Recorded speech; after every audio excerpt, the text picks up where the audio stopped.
Exodus 9. Then the Lord said to Moses, "Go to Pharaoh and say to him, 'This is what the Lord, the Hebrews' God, says.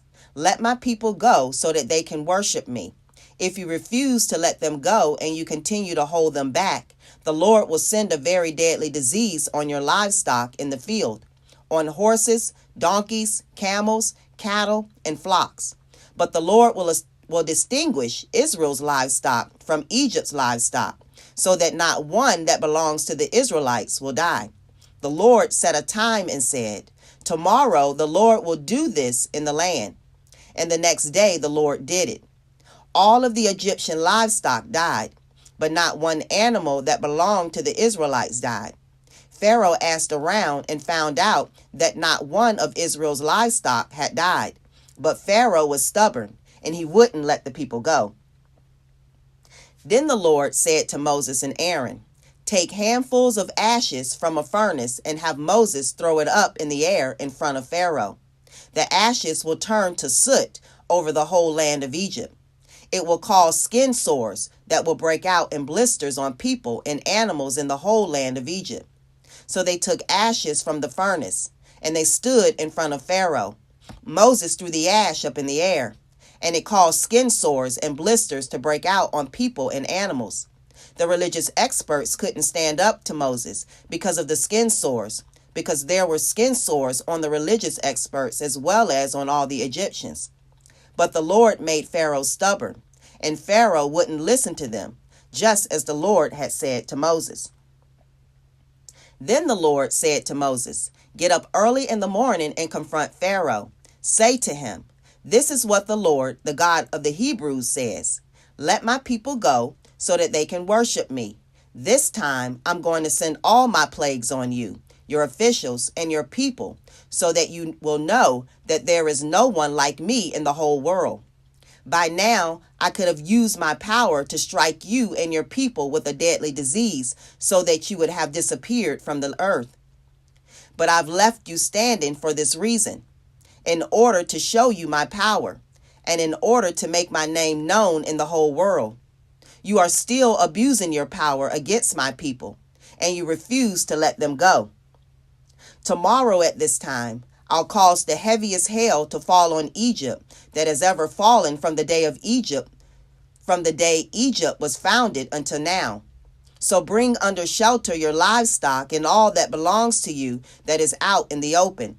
Every person or animal that is out in the open field and isn't brought inside will die when the hail rains down on them.'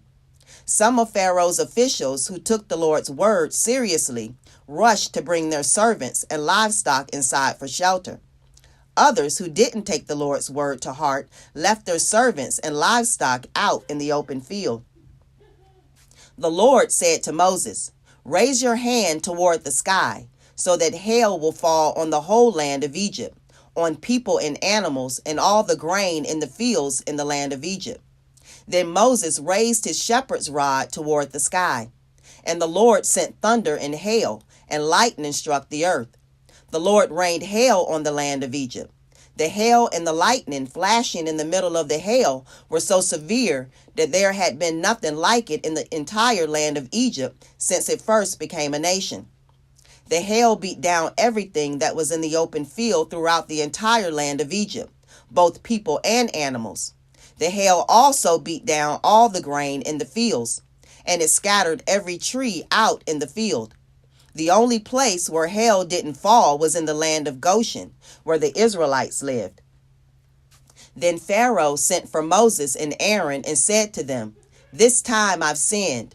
The Lord is right, and I and my people are wrong. Pray to the Lord. Enough of God's thunder and hail. I'm going to let you go. You don't need to stay here any longer.'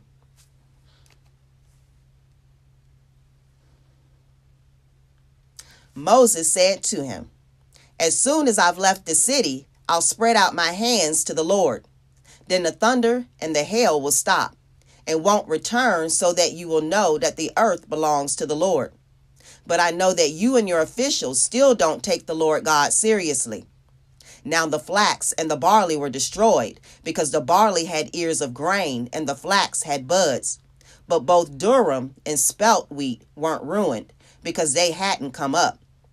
Moses left Pharaoh and the city and spread out his hands to the Lord. Then the thunder and the hail stopped, and the rain stopped pouring down on the earth. But when Pharaoh saw that the rain, hail, and thunder had stopped, he sinned again. Pharaoh and his officials became stubborn. Because of his stubbornness, Pharaoh refused to let the Israelites go, just as the Lord had told Moses.